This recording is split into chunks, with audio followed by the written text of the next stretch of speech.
أعوذ بالله من الشيطان الرجيم. بسم الله الرحمن الرحيم. الحمد لله الذي أنزل على عبده الكتاب ولم يجعل له عوجا قيما لينذر بأسا شديدا من لدنه ويبشر المؤمنين الذين يعملون الصالحات أن لهم أجرا حسنا ماكثين فيه أبدا وينذر الذين قالوا اتخذ الله ولدا ما لهم به من علم ولا لآبائهم كبرت كلمة تخرج من أفواههم إن يقولون إلا كذبا ولعلك باخع نفسك على آثارهم إن لم يؤمنوا بهذا الحديث أسفا إنا جعلنا ما على الأرض زينة لها لنبلوهم أيهم أحسن عملا وإنا لجاعلون ما عليها صعيدا جرزا أم حسبت أن أصحاب الكهف والرقيم كانوا من آياتنا عجبا إذ أوى الفتية إلى الكهف فقالوا ربنا آتنا من لدنك رحمة وهيئ لنا من أمرنا رشدا فضربنا على آذانهم في الكهف سنين عددا ثم بعثناهم لنعلم أي الحزبين أحصى لما لبثوا أمدا نحن نقص عليك نبأهم بالحق إنهم فتية آمنوا بربهم وزدناهم هدى وربطنا على قلوبهم إذ قاموا فقالوا ربنا رب السماوات والأرض لن ندعو من دونه إلها لقد قلنا إذا شططا هؤلاء قومنا اتخذوا من دونه آلهة لولا يأتون عليهم بسلطان بين ومن أظلم ممن افترى على الله كذبا وإذ اعتزلتموهم وما يعبدون إلا الله فأووا إلى الكهف ينشر لكم ربكم من رحمته ويهيئ لكم من أمركم مرفقا وترى الشمس إذا طلعت تزاور عن كهفهم ذات اليمين وإذا غربت تقرضهم ذات الشمال وهم في فجوة منه ذلك من آيات الله من يهد الله فهو المهتد ومن يضلل فلن تجد له وليا مرشدا وتحسبهم أيقاظا وهم رقود ونقلبهم ذات اليمين وذات الشمال وكلبهم باسط ذراعيه بالوصيد لو اطلعت عليهم لوليت منهم فرارا ولملئت منهم رعبا وكذلك بعثناهم ليتساءلوا بينهم قال قائل منهم كم لبثتم قالوا لبثنا يوما أو بعد يوم قالوا ربكم أعلم بما لبثتم فابعثوا أحدكم بورقكم هذه إلى المدينة فلينظر أيها أزكى طعاما فليأتكم برزق منه وليتلطف ولا يشعرن بكم أحدا إنهم إن يظهروا عليكم يرجموكم أو يعيدوكم في ملتهم ولن تفلحوا إذا أبدا وكذلك أعثرنا عليهم ليعلموا أن وعد الله حق وأن الساعة لا ريب فيها إذ يتنازعون بينهم أمرهم فقالوا بنوا عليهم بنيانا ربهم أعلم بهم قال الذين غلبوا على أمرهم لنتخذن عليهم مسجدا سيقولون ثلاثة رابعهم كلبهم ويقولون خمسة سادسهم كلبهم رجما بالغيب ويقولون سبعة وثامنهم كلبهم قل ربي أعلم بعدتهم ما يعلمهم إلا قليل فلا تمار فيهم إلا مراء ظاهرا ولا تستفت فيهم منهم أحدا ولا تقولن لشيء إني فاعل ذلك غدا إلا أن يشاء الله واذكر ربك إذا نسيت وقل عسى أن يهديني ربي لأقرب من هذا رشدا ولبثوا في كهفهم 300 سنين وازدادوا 9 قل الله أعلم بما لبثوا له غيب السماوات والأرض يبصر به وأسمع ما لهم من دونه من ولي ولا يشرك في حكمه أحدا واتل ما أوحي إليك من كتاب ربك لا مبدل لكلماته ولن تجد من دونه ملتحدا واصبر نفسك مع الذين يدعون ربهم بالغداة والعشي يريدون وجهه ولا تعد عيناك عنهم تريد زينة الحياة الدنيا ولا تطع من أغفلنا قلبه عن ذكرنا واتبع هواه وكان أمره فرطا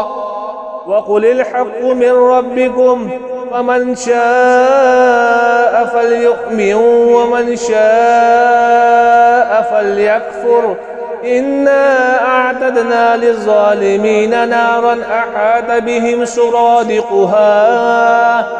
وإن يستغيثوا يغاثوا بماء كالمهل يشوي الوجوه بئس الشراب وساءت مرتفقا إن الذين آمنوا وعملوا الصالحات إنا لا نضيع أجر من أحسن عملا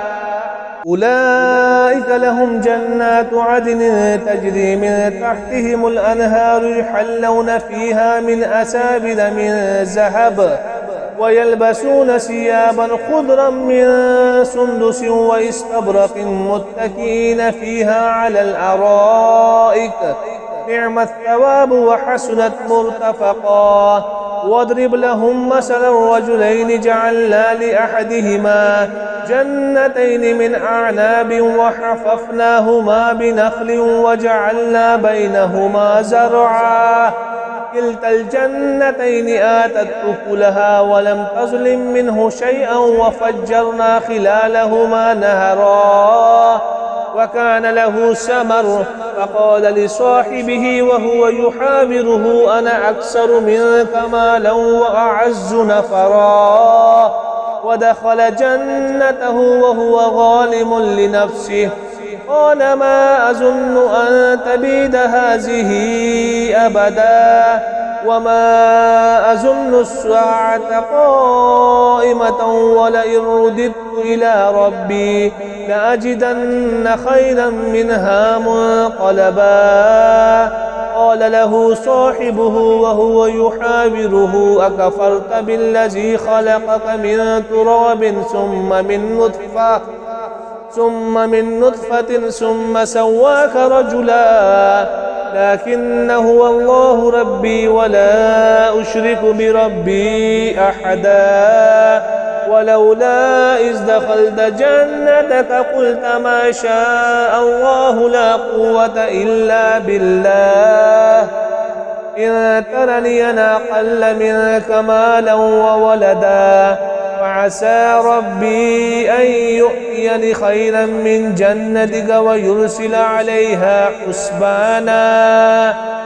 حسبانا من السماء فتصبح صعيدا زلقا أو يصبح ماؤها غورا فلن تستطيع له طلبا وأحيط بثمره فأصبح يقلب كفيه على ما أنفق فيها وهي خاوية على عروشها ويقول يا ليتني لم أشرك بربي أحدا ولم تكن له فئة ينصرونه من دون الله وما كان منتصرا هنالك الولاية لله الحق هو خير ثوابا وخير عقبا واضرب لهم مثل الحياة الدنيا كماء إن أنزلناه من السماء فاختلط به نبات الأرض فأصبح حشيما تزروه الرياح وكان الله على كل شيء مقتدرا المال والبنون زينة الحياة الدنيا والباقيات الصالحات خير عند ربك ثوابا وخير أملا ويوم نسير الجبال وترى الأرض بارزة وحشرناهم فلم نغادر منهم أحدا وعرضوا على ربك صفا لقد جئتمونا كما خلقناكم أول مرة بل زعمتم أن لن نجعل لكم موعدا ووضع الكتاب فترى المجرمين مشفقين مما فيه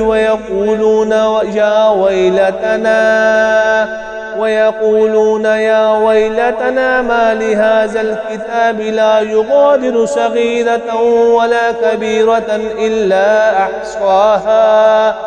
ووجدوا ما عملوا حاضرا ولا يظلم ربك أحدا وإذ قلنا للملائكة اسجدوا لآدم فسجدوا إلا إبليس كان من الجن ففسق عن أمر ربه أفتتخذونه وذريته أولياء من دوني وهم لكم عدو بئس للظالمين بدلا ما أشهدتهم خلق السماوات والأرض ولا خلق أنفسهم وما كنت متخذ المضلين عضدا ويوم يقول نادوا شركائي الذين زعمتم فدعوهم فلم يستجيبوا لهم وجعلنا بينهم موبقا ورأى المجرمون النار فظنوا أنهم مواقعوها ولم يجدوا عنها مصرفا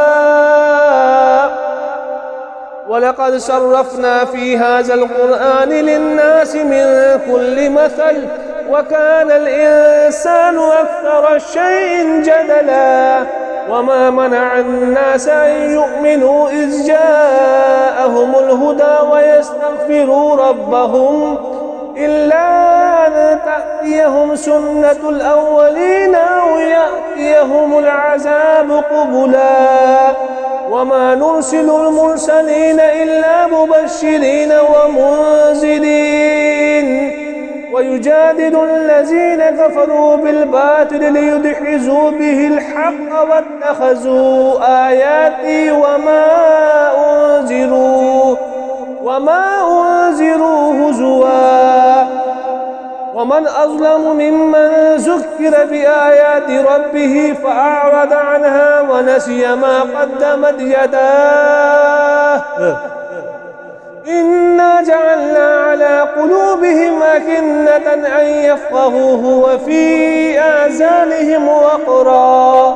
وإن تدعوهم إلى الهدى فلن يهتدوا إذا أبدا وربك الغفور ذو الرحمة لو يؤاخذهم بما كسبوا لعجل لهم العذاب بل لهم موعد لن يجدوا من دونه موئلا وتلك القرى أهلكناهم لما ظلموا وجعلنا لمهلكهم موعدا وإذ قال موسى لفتاه لا أبرح حتى أبلغ مجمع البحرين أو أمضي حقبا فلما بلغا مجمع بينهما نسيا حوتهما فاتخذا سبيله في البحر سربا فلما جاوزا قال لفتاه آتنا غداءنا لقد لقينا من سفرنا هذا نصبا قال أرأيت إذ أوينا إلى الصخرة فإني نسيت الحوت وما أنسانيه إلا الشيطان أن أذكره واتخذ سبيله في البحر عجبا قال ذلك ما كنا نبغي فارتد على آثارهما قصصا فوجدا عبدا من عبادنا آتيناه رحمة من عندنا وعلمناه من لدنا علما قال له موسى هل أتبعك على أن تعلمني مما علمت رشدا قال إنك لن تستطيع معي صبرا وكيف تصبر على ما لم تحط به خبرا قال ستجدني إن شاء الله صابرا ولا أعصي لك أمرا قال فإن اتبعتني فلا تسألني عن شيء حتى أحدث لك منه ذكرا فانطلقا حتى إذا ركبا في السفينة خرقها قال أخرقتها لتغرق أهلها لقد جئت شيئا إمرا قال ألم أقل إنك لن تستطيع معي صبرا قال لا تؤاخذني بما نسيت ولا ترهقني من أمري عسرا فانطلقا حتى إذا لقيا غلاما فقتله قال قتلت نفسا زكية بغير نفس لقد جئت شيئا نكرا قال ألم أقل لك إنك لن تستطيع معي صبرا قال إن سألتك عن شيء بعدها فلا تصاحبني قد بلغت من لدني عذرا فانطلقا حتى إذا أتيا أهل قرية استطعما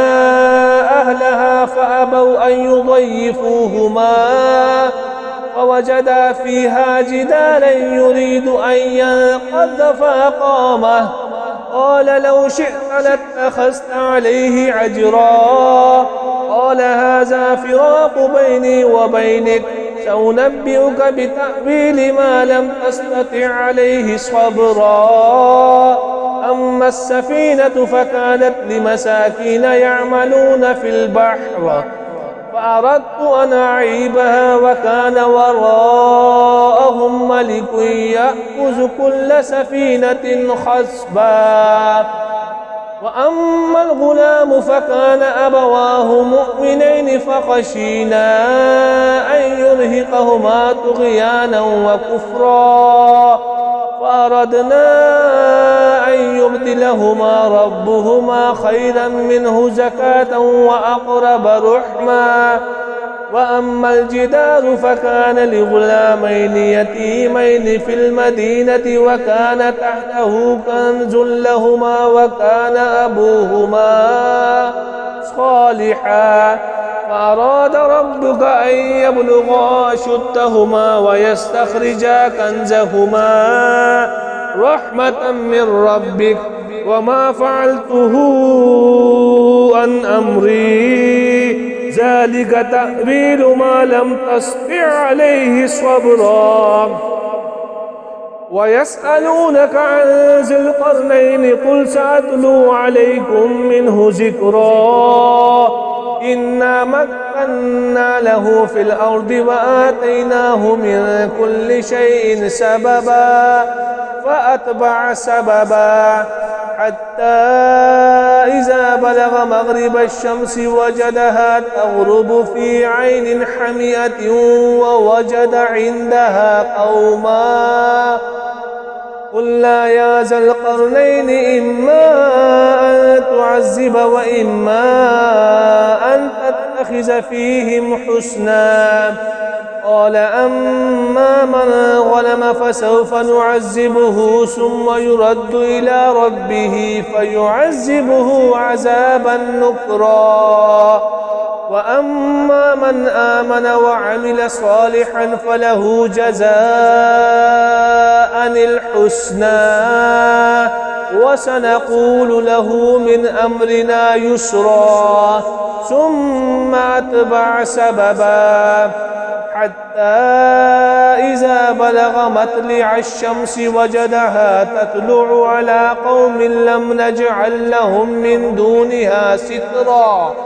كذلك وقد أحطنا بما لديه خبرا ثم أتبع سببا حتى إذا بلغ بين السدين وجد من دونهما قوما لا يكادون يفقهون قولا قالوا يا ذا القرنين إن يأجوج ومأجوج مفسدون في الأرض فهل نجعل لك خرجا على أن تجعل بيننا وبينهم سدا قال ما مكني فيه ربي خير فأعينوني بقوة أجعل بينكم وبينهم ردما آتوني زبر الحديد حتى إذا ساوى بين الصدفين قال انفخوه حتى إذا جعله نارا قال آتوني أفرغ عليه قطرا فما استطاعوا أن يظهروه وما استطاعوا له نقبا قال هذا رحمة من ربي فإذا جاء وعد ربي جعله دكا وكان وعد ربي حقا وتركنا بعضهم يومئذ يموج في بعض ونفخ في السور فجمعناهم جمعا وعرضنا جهنم يومئذ للكافرين عرضا الذين كانت أعينهم في غطاء عن ذكري وكانوا لا يستطيعون سمعا أفحسب الذين كفروا أن يتخذوا عبادي من دوني أولياء إنا أعتدنا جهنم للكافرين نزلا قل هل ننبئكم بالأخسرين أعمالا الذين ضل سعيهم في الحياة الدنيا وهم يحسبون أنهم يحسنون صنعا أولئك الذين كفروا بآيات ربهم ولقائه فحبطت أعمالهم فلا نقيم لهم يوم القيامة وزنا ذلك جزاؤهم جهنم بما كفروا واتخذوا آياتي ورسلي هزوا إن الذين آمنوا وعملوا الصالحات كانت لهم جنات الفردوس نزلا خالدين فيها لا يبغون عنها حولا قل لو كان البحر مدادا لكلمات ربي لنفد البحر قبل أن تنفد كلمات ربي ولو جئنا بمثله مددا قل إنما أنا بشر مثلكم يوحى إلي أنما إلهكم إله واحد فمن كان يرجو لقاء ربه فليعمل عملا صالحا ولا يشرك بعبادة ربه أحدا.